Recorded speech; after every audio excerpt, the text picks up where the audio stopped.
দুঃখের রাজ্যে বসবাস করি, দুঃখে ভরা জীবন, দিনে দিনে দুঃখ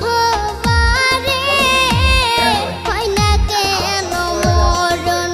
আমার, হয় না কেন মরণ। দুঃখ যদি বিক্রি হইতো আমি হইতাম ধনী, আমার কাছে আছে সই গো দুঃখ নামের খনি, সই